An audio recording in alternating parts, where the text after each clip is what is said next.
Hello students, कैसे हैं आप सभी। लास्ट लेक्चर में हमने न्यूमेरिकल्स देखे थे। इसमें हम रिवीजन करेंगे हमारे चैप्टर का। मैंने नोट्स बना लिए हैं इस चैप्टर के। आपको नोट्स टेलीग्राम चैनल पे मिल जाएंगे, उसका लिंक आपको डिस्क्रिप्शन में दिया हुआ है। ठीक है, तो आज हम रिवीजन करेंगे इस चैप्टर का। वन शॉट के अंदर पूरा चैप्टर देख लेंगे कि इस चैप्टर के अंदर है क्या। ओके, तो बिना किसी देरी स्टार्ट करते हैं हम हमारा आज का रिवीजन। तो हम देखते हैं कि मोशन क्या है। मोशन क्या है, हम कब कहेंगे कि ऑब्जेक्ट मोशन में है? जब वो अपनी क्या करेगा, पोजीशन करेगा चेंज। जब ऑब्जेक्ट अपनी पोजीशन चेंज करेगा with the passage of time, तब हम उसको क्या बोलते हैं कि ऑब्जेक्ट क्या है, मोशन में है। ठीक है, हमने तीन टाइप के मोशन देखे थे, लीनियर मोशन, सर्कुलर मोशन और वाइब्रेटरी मोशन। ओके, तो सबसे पहले देखेंगे कि लीनियर मोशन क्या है। लीनियर मोशन में बॉडी कब होगी, जब वो किसी स्ट्रेट लाइन या पाथ पे क्या है, मूव कर रही होगी।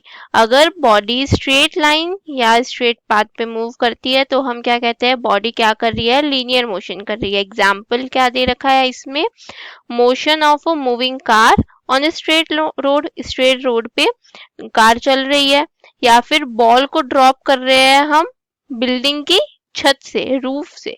ठीक है, तब भी हम क्या बोलेंगे कि बॉडी क्या कर रही है, लीनियर मोशन कर रही है। सर्कुलर मोशन कब करती है बॉडी, जब वो किसी एक फिक्स्ड पॉइंट के अराउंड क्या करती है, मूव करती है। बॉडी अगर फिक्स्ड पॉइंट के अराउंड मूव करेगी तो हम क्या बोलेंगे, सर्कुलर मोशन बोलेंगे। देखो ये पॉइंट फिक्स है, इसके अराउंड अराउंड अगर बॉडी मूव कर रही है ऐसे, तो वो कौन सा होगा, हर हर जगह देखो क्या है, डिस्टेंस सेम है ना। अगर डिस्टेंस फिक्स है तो क्या होगा, बॉडी क्या कर रही है, सर्कुलर मोशन कर रही है। इस वाले पॉइंट पे भी सेंटर से क्या है, डिस्टेंस फिक्स है, इस वाले पॉइंट पे भी सेंटर से डिस्टेंस फिक्स है। तो इस फिक्स पॉइंट के अराउंड क्या है, बॉडी मूव कर रही है, तो वो क्या है, सर्कुलर मोशन कहलाएगा। ठीक है, इसका एग्जाम्पल क्या दे रखा है, मैरी गो राउंड। ठीक है, वो वाला झूला आता है ना, यहाँ पे घोड़े होते हैं, घोड़े के ऊपर बैठ जाओ और वो क्या करता है, गोल गोल घूमता है, वो होता है मैरी गो राउंड। ठीक है, अब नेक्स्ट चलते हैं हमारे वाइब्रेटरी मोशन पे। वाइब्रेटरी मोशन क्या बोलता है कि बॉडी वाइब्रेटरी मोशन में कब कहलाएगी, जब वो कैसा मोशन करे, टू एंड फो मोशन करे, आगे या पीछे। देखो जैसे ये पेंडुलम है, ये इधर जा रहा है, फिर इधर आ रहा है, फिर इधर जा रहा है, फिर वापस इधर आ रहा है, तो ये आगे पीछे मूव कर रहा है, टू एंड फ्रो मोशन हो रहा है। और क्या है, चिल्ड्रन स्विंगिंग इन अ स्विंग, झूला झूल रहे हैं। झूला भी बच्चे ऐसे ही झूलते हैं, पहले ऊपर जाते हैं, फिर इधर आ जाते हैं वापस, और फिर पीछे चले जाते हैं, ऐसे ही झूला झूलते हैं। तो ये क्या है, टू एंड फोर मोशन है। तो अगर कोई बॉडी ऐसा मोशन कर रही है तो वो क्या कहलाएगी, कौन सा मोशन कर रही है, वाइब्रेटरी मोशन कर रही है। ठीक है, ये हो गए हमारे टाइप्स ऑफ मोशन। नेक्स्ट हमने क्या पढ़ा था, रेफरेंस पॉइंट के बारे में पढ़ा था। नेक्स्ट हमने रेफरेंस पॉइंट के बारे में पढ़ा था। रेफरेंस पॉइंट में हमने क्या पढ़ा था, रेफरेंस पॉइंट क्या होता है, एक ऐसा फिक्स्ड पॉइंट या ऐसा फिक्स्ड ऑब्जेक्ट जिसके रेस्पेक्ट में हम बताए कि बॉडी पोजीशन चेंज कर रही है या नहीं कर रही है। इसका एग्जांपल भी मैंने आपको दिया था कि मान लो ये बस है, बस में आप बैठे हो और ये आपका दोस्त बैठा है, ठीक है, और आपकी मम्मी बाहर खड़ी है। ठीक है, स्कूल बस है, ये वाला एग्जांपल दिया था मैंने आपको। ये बस आगे चल रही है, तो आपकी मम्मी तो क्या कहेगी कि ये रहा मेरा बेटा, ठीक है, ये आगे पहुंच गया है, मतलब इसकी क्या है, पोजीशन चेंज हो गई है। पोजीशन चेंज होगी मतलब मेरा बेटा तो मोशन में है।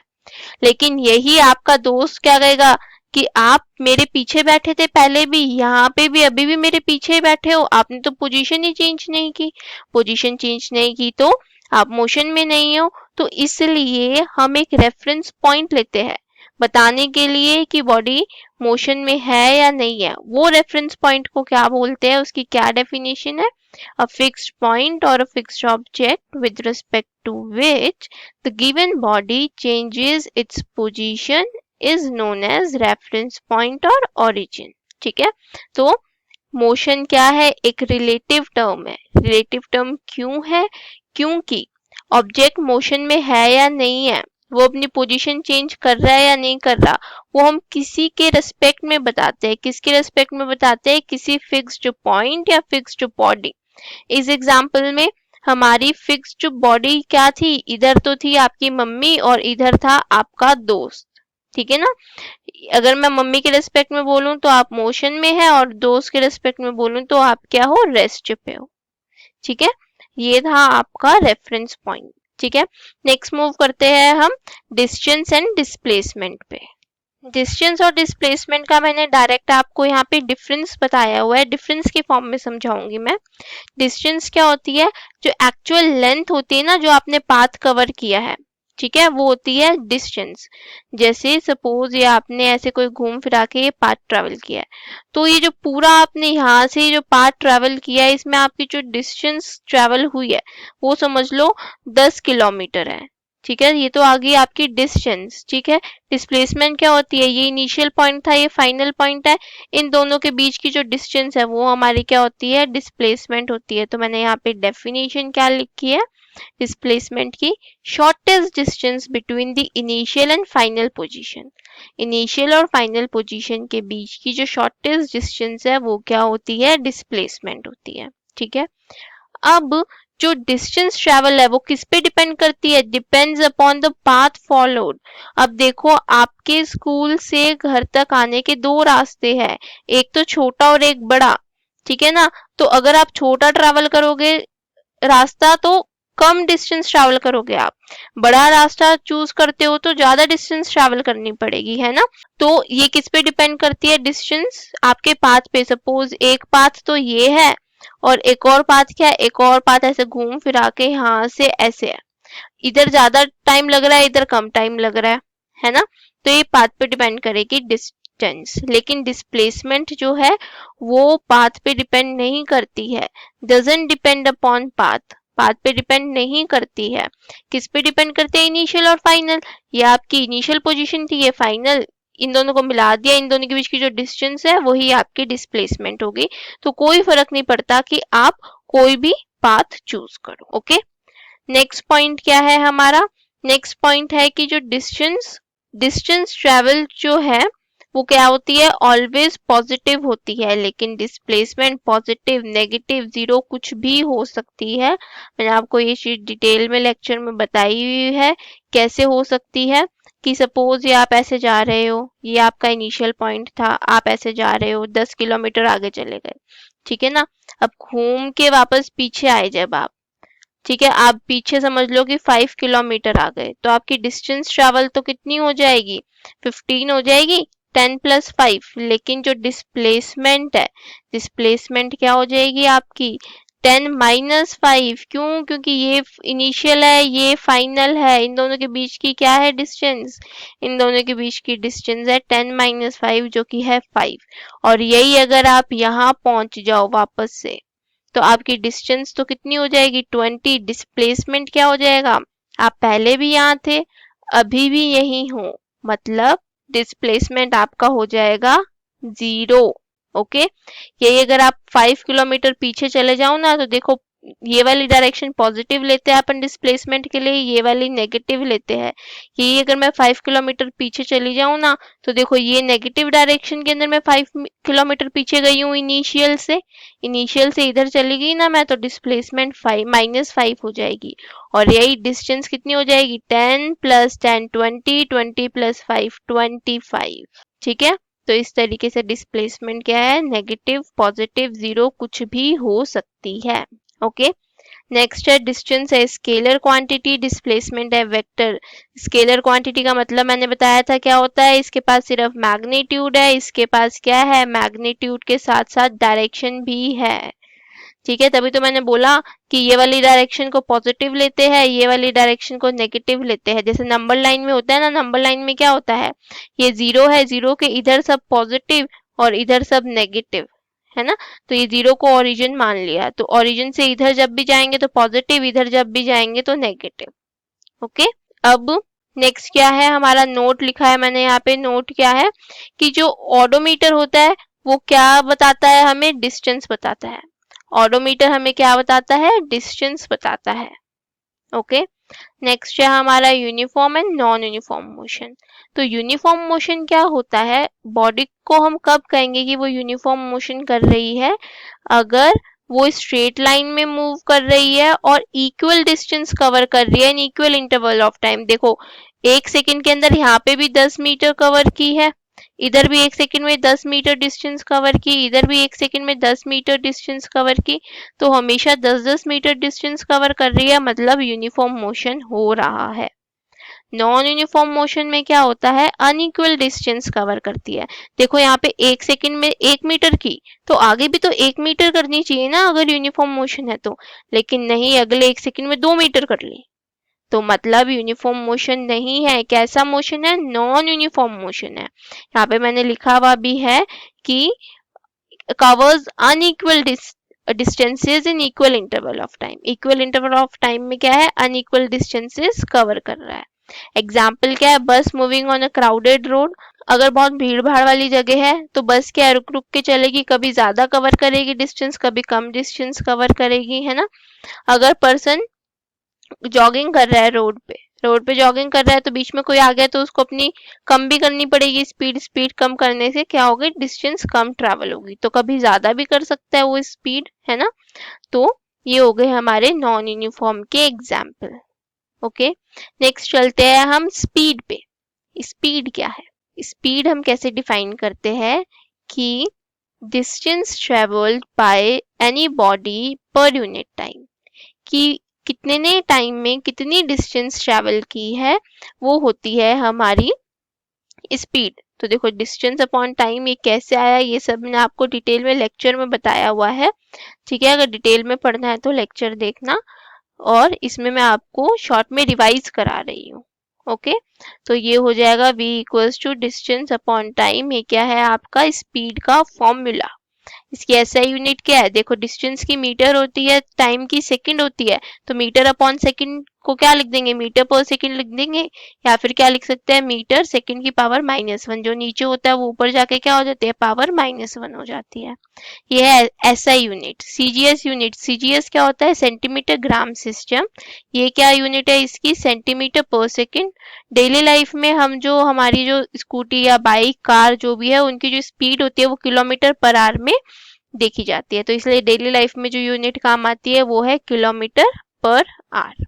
ओके, नेक्स्ट मूव करते हैं टाइप्स ऑफ स्पीड। कितने टाइप की स्पीड है, 4 टाइप की है। फर्स्ट टाइप क्या है, यूनिफॉर्म स्पीड। यूनिफॉर्म स्पीड का मतलब क्या हुआ, अगर आप इक्वल डिस्टेंस कवर कर रहे हो इक्वल इंटरवल ऑफ टाइम में, मतलब आपकी स्पीड क्या है, कांस्टेंट स्पीड है, मतलब आप हमेशा 40 की स्पीड से ही गाड़ी चला रहे हो। मान लो कि आप हमेशा 40 की स्पीड से गाड़ी चला रहे हो, मतलब क्या हुआ, आप हर एक आवर के अंदर 40 किलोमीटर कवर कर रहे हो। अगर 40 किलोमीटर पर आवर की स्पीड से गाड़ी चला रहे हो तो हर एक घंटे में 40 किलोमीटर कवर कर रहे हो, मतलब क्या है, आप इक्वल डिस्टेंस कवर कर रहे हो इक्वल इंटरवल ऑफ टाइम में, है ना। तो ये हो जाएगी आपकी constant speed. Okay, non uniform में क्या होता है कि आप अनइक्वल डिस्टेंस कवर करते हो in equal interval of time. मतलब क्या है, पहले तो आपने 40 की स्पीड से गाड़ी चलाई 1 घंटा, फिर आपने 50 की स्पीड से चलाई, फिर आपने 30 की स्पीड से चलाई, तो मतलब क्या है, पहले 1 घंटे में 40 ही कवर हुई डिस्टेंस, अगले 1 घंटे में 50 ही डिस्टेंस कवर हुई, और अगले 1 घंटे में 30 ही डिस्टेंस कवर हुई। तो अनइक्वल डिस्टेंसेस कवर हुई, इसका मतलब क्या है, आप कैसा मोशन कर रहे हो, नॉन यूनिफॉर्म मोशन कर रहे हो, और आपकी स्पीड कैसी है, नॉन यूनिफॉर्म है, या फिर इसको क्या बोलते हैं, वेरिएबल स्पीड है, चेंज हो रही है।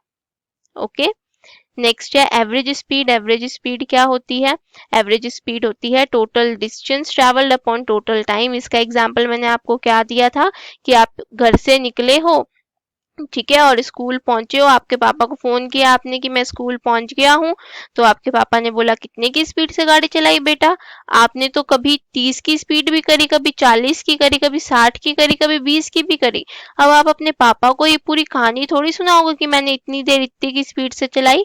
आप तो क्या करोगे, आप देखोगे कि मेरे घर से जो स्कूल है वो कितना है, 6 किलोमीटर है, ठीक है, और आपको टाइम कितना लगा है, 1 घंटा लगा है। मैं एग्जाम्पल के लिए इजी के लिए मान रही हूँ, चलो इसको 40 मान लेते हैं, कि मान लेते हैं 40 किलोमीटर है, और आप 1 घंटे में पहुंच गए हो स्कूल, इसका मतलब क्या है 40/1, मतलब क्या है एवरेज आपने 40 की स्पीड से गाड़ी चलाई है। ठीक है, टोटल डिस्टेंस कितनी है अपॉन में टोटल टाइम करेंगे तो हमारे पास एवरेज आ जाएगा। अब इंस्टेंटेनियस स्पीड क्या होती है?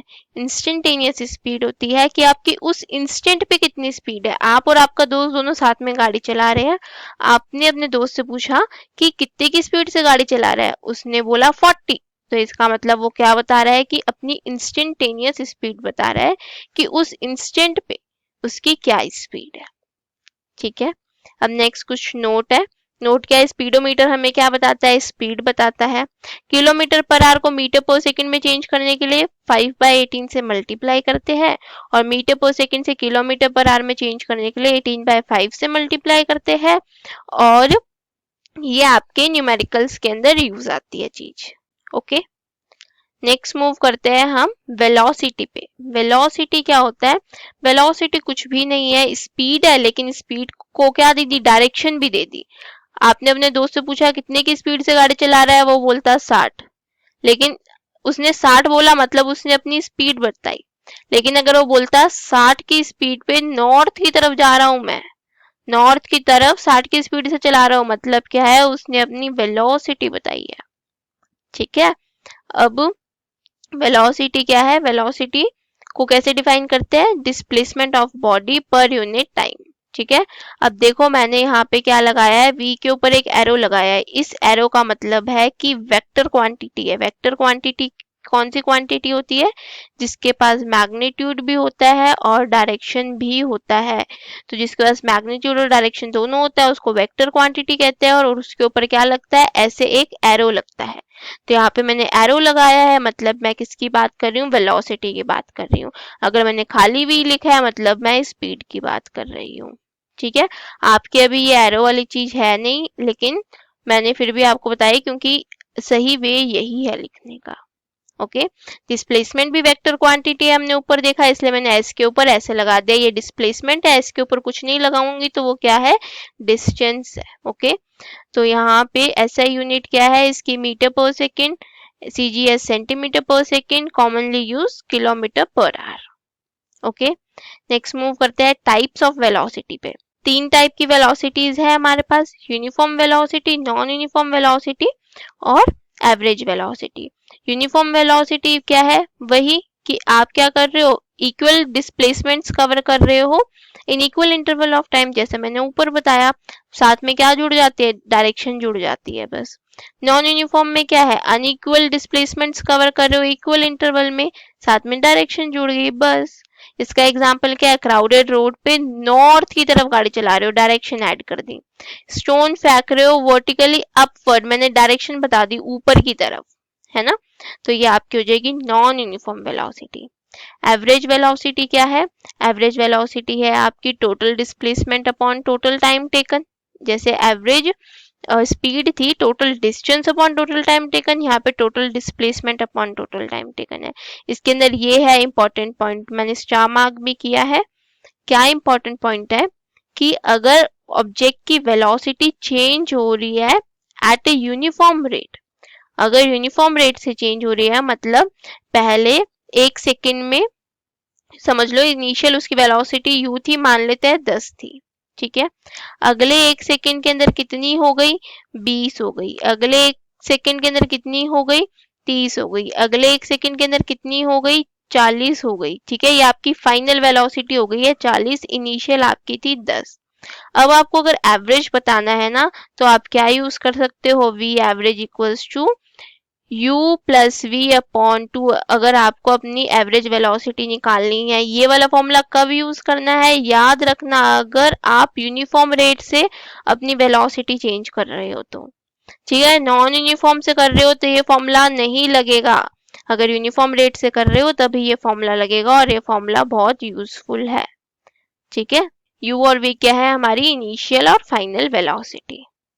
नेक्स्ट हम स्पीड और वेलोसिटी के बीच का डिफरेंस देखेंगे।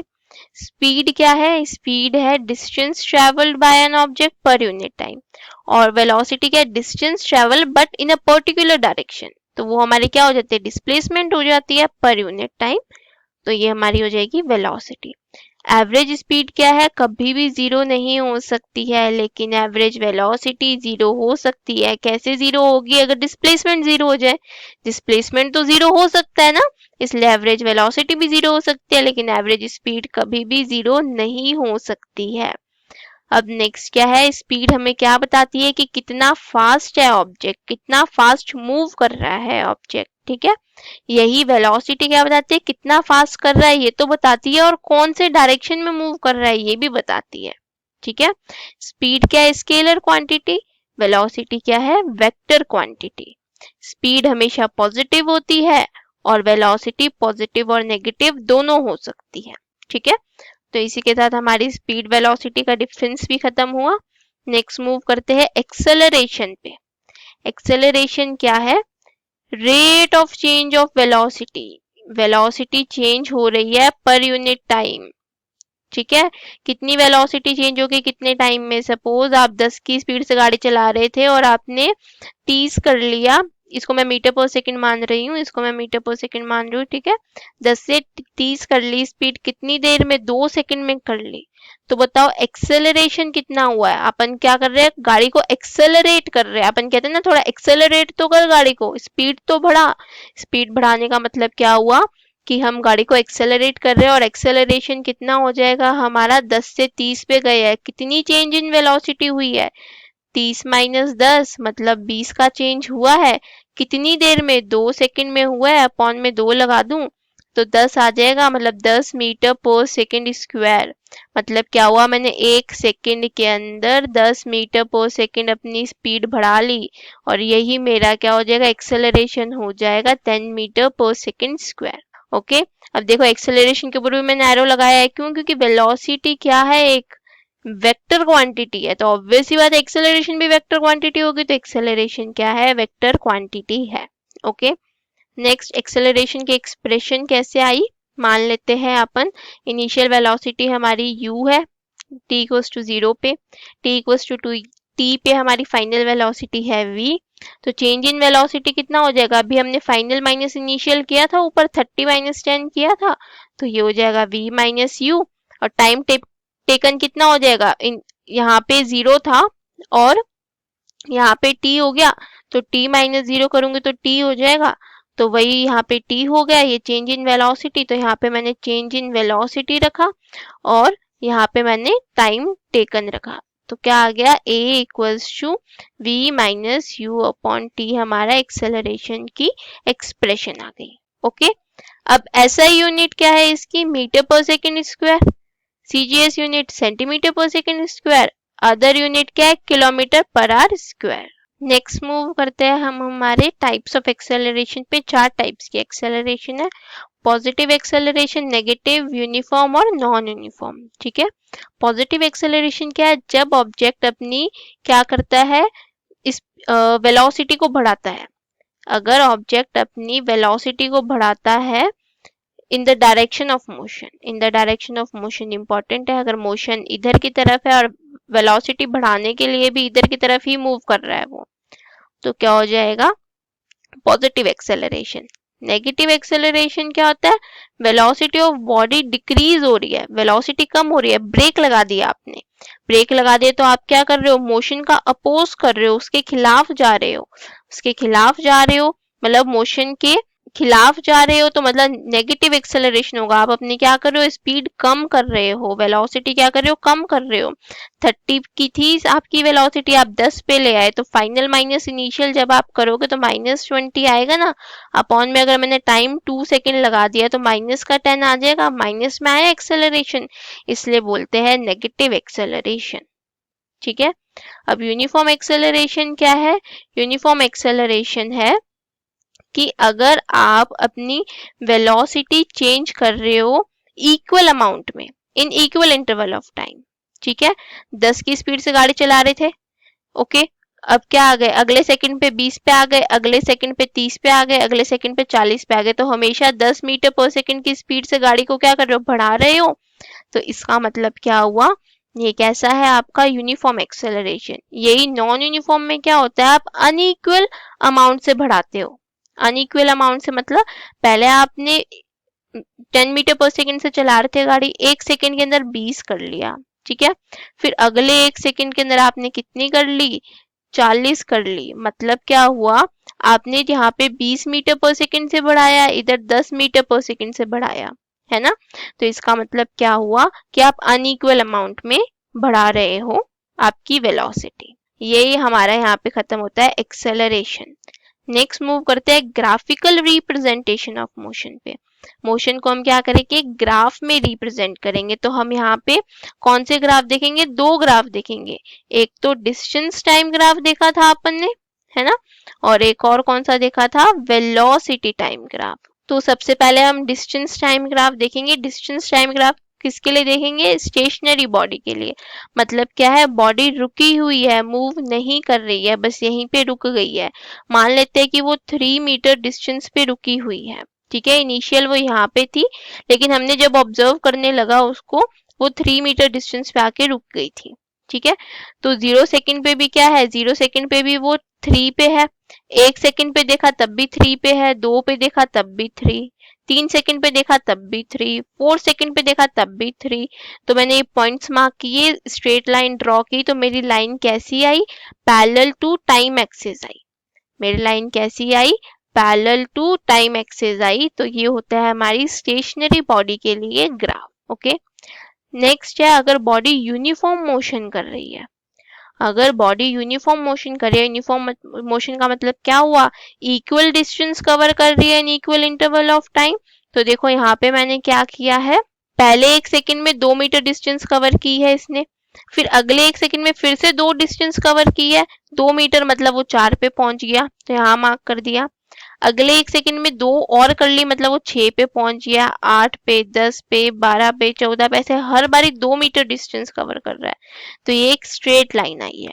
और अगर मुझे डिस्टेंस टाइम ग्राफ दे रखा है और मुझे स्पीड निकालनी है, तो मैं क्या करूंगी, y axis upon x axis, ये मेरा स्लोप भी होता है ना। तो यहाँ पे ये मैंने क्या किया, एक दो पॉइंट ले लिया, उन दोनों को ज्वाइन करके क्या बन गया, ट्रायंगल। तो ये y हो जाएगा, ये x हो जाएगा, इन दोनों को मैं डिवाइड कर दूंगी। तो देखो टाइम यहाँ से लेकर यहाँ तक कितना है, सॉरी यहाँ से लेकर यहाँ तक डिस्टेंस कितनी है, 6 मीटर, और टाइम कितना है, 3 सेकंड। तो मैंने 6/3 करके 2 मीटर पर सेकंड स्पीड निकाल ली। तो इस तरीके से हम ग्राफ से क्या कर सकते हैं, स्पीड भी निकाल सकते हैं डिस्टेंस टाइम ग्राफ से। अब क्या है, डिस्टेंस टाइम ग्राफ और non uniform motion. Non uniform motion में देखो हमारे पास दो केसेस है, एक केस है ये और एक केस है ये।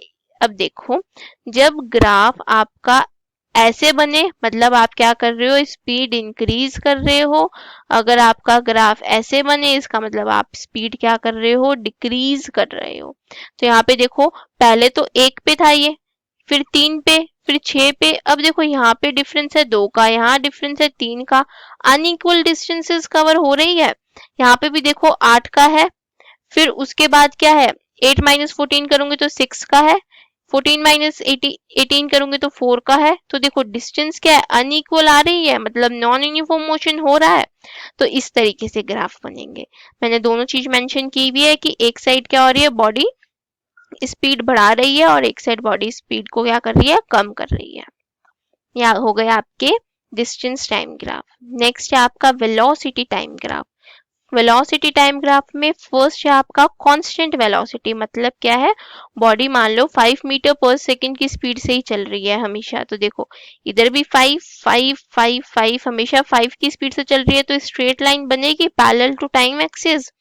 तो ये हमारा हो जाएगा body moving with constant velocity. अगर हमें मैग्नीट्यूड निकालना है ना डिस्प्लेसमेंट का, या फिर मैग्नीट्यूड ऑफ डिस्प्लेसमेंट क्या है, डिस्टेंस ही होती है ना। तो अगर हमें डिस्टेंस निकालनी है तो हम क्या करेंगे, एरिया अंडर द ग्राफ निकाल देंगे वेलोसिटी टाइम ग्राफ में। तो वो हमारे को क्या दे देगा, डिस्टेंस दे देगा, या फिर मैग्नीट्यूड ऑफ डिस्प्लेसमेंट दे देगा। ओके, नेक्स्ट है आपका यूनिफॉर्म मोशन के लिए। यूनिफॉर्म मोशन में क्या होगा कि हर बारी हर सेकंड में इक्वली क्या हो रही है, स्पीड बढ़ रही है। तो देखो पहले अगर वो 2 की स्पीड से चला रहा था, तो अब 4 की, 2 का डिफरेंस आया, इधर भी 2 का, इधर भी 2 का, 2 का डिफरेंस आ रहा है। पॉइंट्स मार्क किए तो कैसी आई, स्ट्रेट लाइन आई। अब ये तो है अगर बॉडी रेस्ट से स्टार्ट होती है। अगर बॉडी पहले से ही 2 मीटर पर सेकंड से चल रही है तो तो हम क्या करेंगे, यहाँ पे मार्क करेंगे 2 मीटर पर सेकेंड, फिर आगे के पॉइंट्स मार्क करेंगे और इस तरीके से ग्राफ बनेगा अगर बॉडी क्या है, मोशन में थी इनिशियली। ओके, तो ये हो गया आपका for uniform motion velocity time graph. Next है अगर बॉडी अपनी स्पीड सॉरी वेलोसिटी को क्या कर दे, डिक्रीज करने लग जाए और 0 पे आ जाए। तो देखो पहले 10 की स्पीड पे चला रही थी, फिर 8, फिर 6, फिर 4, फिर 2 और फिर 0 पे आ गई। यूनिफॉर्मली क्या कर रही है, अपनी स्पीड को डिक्रीज कर रही है। नेक्स्ट है अगर non uniform motion, non uniform में क्या हो रहा है, 0 से 2 सेकंड तक तो अपनी वेलोसिटी को क्या बढ़ा रही है, फिर क्या है कम कर रही है, फिर बढ़ा रही है, फिर कम कर रही है और कांस्टेंट रेट से कर रही है। मतलब क्या हो रहा है यहाँ पे, नॉन यूनिफॉर्म मोशन हो रहा है। ठीक है, यहाँ पे क्या हो रहा है, नॉन यूनिफॉर्म मोशन हो रहा है। ओके, नेक्स्ट है हमारा equation of motion. 3 equation of motion है, कौन कौन सी है, velocity time relation, position time relation और पोजीशन वेलोसिटी रिलेशन। तीनों का मैंने यहाँ पे सबसे पहले तो मैंने ये एक ही ग्राफ बनाया है, इस एक ग्राफ से हम इक्वेशंस क्या है पूरी सॉल्व कर देंगे। ठीक है, तो फर्स्ट इक्वेशन के लिए क्या देखेंगे हमने देखा कि ये क्या है, वीटी ग्राफ है, तो इसका जो स्लोप होगा वो हमें क्या दे देगा, एक्सेलरेशन दे देगा। हमें क्या चाहिए, वेलोसिटी सॉरी यहाँ पे गलत हो गया है, यहाँ पे वेलोसिटी पोजीशन की जगह वेलोसिटी टाइम रिलेशन आएगा। यहाँ वेलोसिटी टाइम रिलेशन आएगा, नोट्स में भी आप चेक कर लेना, सही कर लेना थोड़ा, यहाँ पे मैंने गलत लिख दिया, पोजीशन टाइम रिलेशन आएगा, नीचे है पोजीशन वेलोसिटी रिलेशन। ओके, ये नोट्स में आप सही कर लेना, यहाँ पे थोड़ा सा मैंने गलत लिख दिया। अब देखो यहाँ पे क्या होगा, एक्सेलरेशन क्या होता है, change in velocity upon change in time. Change in velocity हमारा ये वाला पोर्शन है बीसी वाला, तो मैंने यहाँ पे सीबी अपॉन एसी लिख दिया। सीबी किसके बराबर है, इस पूरे में से अगर मैं इस वाले पोर्शन को हटा दूं तो मेरे पास क्या आ जाएगा, ये वाला पोर्शन आ जाएगा। तो मैंने वही चीज यहाँ पे लिखी है। ये किसके बराबर है, v माइनस यू के बराबर है, तो मैंने v माइनस यू लिख दिया। और नीचे क्या है, ये ओडी किसके बराबर है, ओडी ये टी के बराबर है, तो मैंने नीचे टी लिख दिया। अब इस टी को जब मैं इधर लेके जाऊंगी तो a इंटू टी आ जाएगा, और जब मैं u को इस साइड लेके आऊंगी तो u प्लस में आ जाएगा। तो देखो u plus a t equals to v, ये हमारी फर्स्ट इक्वेशन आ गई। ठीक है, सेकेंड इक्वेशन क्या है, पोजीशन टाइम रिलेशन। पोजीशन मतलब हमें एरिया अंडर द ग्राफ निकालना पड़ेगा। अब देखो एरिया अंडर द ग्राफ निकालने के लिए ये क्या है, एक ट्रेपीजियम है। ये देखो ये क्या है, ऐसे ये है एक ट्रेपीजियम। अब इसको एक और तरीके से भी देखा जा सकता है, ये देखो ये तो है एक ट्रायंगल है ना, और ये है रेक्टेंगल, तो मैं इस तरीके से भी निकाल सकती हूँ। तो मैंने इस तरीके से निकाल के दिखाया है आपको, area of triangle ABC plus area of rectangle O A C D. Area of triangle क्या होता है, half into base into height होता है। तो यहाँ पे बेस क्या है मेरा, ये वाला बेस है, ये बेस क्या है AC है, तो AC मल्टीप्लाई बाय हाइट क्या है, ये वाली, ये है BC। ठीक है, वो मैंने यहाँ पे लिख दिया। लेंथ क्या है इसकी, OD लेंथ है, और OA क्या है, ब्रेथ है, तो मैंने ये लिख दिया। अब मैंने क्या किया है, यहाँ पे ग्राफ में से देख के वैल्यूज पुट किया कि जो OD है वो AC के बराबर है, वो टाइम है, ये सारी वैल्यूज मैंने ग्राफ से देख के निकाल ली और इस इक्वेशन के अंदर पुट कर दी। पुट करने के बाद ये आई, फिर मैंने इसको आगे लिख दिया, इसको पीछे लिख दिया। अब मुझे पता है फर्स्ट इक्वेशन से कि v equals to u plus a t होता है, तो v minus u equals to a t हो जाएगा। ये मैंने इस इक्वेशन के अंदर पुट किया। पुट करने के बाद मेरे पास क्या आया, s equals to u t plus half a t into t. A t into t मतलब t into t, t square हो जाएगा, तो s equals to u t plus half a t square. ये हमारी सेकेंड इक्वेशन ऑफ मोशन आ गई। Okay, last equation है position time position velocity relation. Position velocity relation में ऊपर वाला है ना पूरा का पूरा सेम रहेगा, यहाँ तक पूरा सेम रहेगा। देखो यहाँ तक पूरा सेम रहा, मैंने इसको यहाँ से खोल दिया। खोलने के बाद क्या आया, UT plus half VT minus half UT. अब देखो एक यूटी में से आधा यूटी चला गया, तो आधा यूटी बचा, प्लस का आधा यूटी बचा, तो मैंने यहाँ पे प्लस का आधा यूटी और प्लस का आधा वीटी, इनमें से हाफ और टी कॉमन ले लिया। हाफ और टी कॉमन लूंगी अगर मैं, तो मेरे पास v प्लस यू बचेगा। इस तरीके से ये वाली इक्वेशन आ गई। ठीक है, अब मेरे को पता है v equals to u plus a t होता है। अब मैं वापस v को इधर लेके आऊंगी तो v minus u equals to a t और t क्या हो जाएगा a। अब मैं ऐसा क्यों कर रही हूँ, क्योंकि मेरे को पोजीशन और वेलोसिटी का रिलेशन चाहिए। तो टाइम यहाँ क्या कर रहा है, टाइम को यहाँ से हटाओ ना। टाइम को हटाने के लिए मैंने फर्स्ट इक्वेशन का यूज किया है। तो मैंने यहाँ से t की वैल्यू पुट की, ये 2a इधर की तरफ चला जाएगा तो 2as हो जाएगा। 2as equals to v minus u v plus u. ये तो a minus b a plus b वाली प्रॉपर्टी बनेगी, a square minus b square. मैंने वो लगा दी, मेरी थर्ड इक्वेशन ऑफ मोशन आ गई। ओके, नेक्स्ट है हमारा सर्कुलर मोशन। सर्कुलर मोशन ऊपर ही मैंने आपको बताया था, लेकिन आपके सिलेबस में अलग से टॉपिक भी दिया हुआ है तो मैं अलग से भी बता रही हूँ आपको कि सर्कुलर मोशन क्या होता है। Motion of a body around a fixed point. ये फिक्स पॉइंट है, इसके अराउंड अगर आपकी बॉडी मूव कर रही है, सर्कल पे आप गाड़ी घुमा रहे हो, है ना, तो क्या हो रहा है, इस फिक्स पॉइंट के अराउंड क्या कर रही है, बॉडी मूव कर रही है, मतलब क्या हुआ, आप सर्कुलर मोशन कर रहे हो। एग्जाम्पल क्या दे रखा है, मून, सॉरी सन लिख दिया मैंने, यहाँ पे अर्थ आएगा, ये भी नोट्स में चेंज कर लेना आप। Motion of moon around the earth, ये है अर्थ, ये है मून। मून क्या है, चारों तरफ चक्कर लगाता है अर्थ के, सर्कुलर मोशन। अब देखो फैन है ये, ठीक है, अब फैन में इसको बोलते हैं एक्सल, ठीक है, ये ब्लेड्स है, तो ब्लेड्स फैन के एक्सल के चारों तरफ क्या करती है, चक्कर लगा रही है, तो वो भी किसका एग्जाम्पल है, आपके सर्कुलर मोशन का एग्जाम्पल है। ओके, तो इसी के साथ हमारा पूरा चैप्टर खत्म होता है। इसके नोट्स आपको टेलीग्राम चैनल पे मिल जाएंगे, आप वहां से ले सकते हो, डाउनलोड कर सकते हो, उसको प्रिंट करा के अपने पास भी रख सकते हो। ओके, तो अच्छे से चैप्टर को रिवाइज करो, नोट्स पढ़ो, आपका पूरा चैप्टर अच्छे से क्लियर हो जाएगा। ओके, नेक्स्ट अपन स्टार्ट करेंगे फोर्थ चैप्टर नेक्स्ट वीडियो में। तक के लिए अच्छे से पढ़ाई करो, रिवीजन करो। Good bye, take care and do study hard.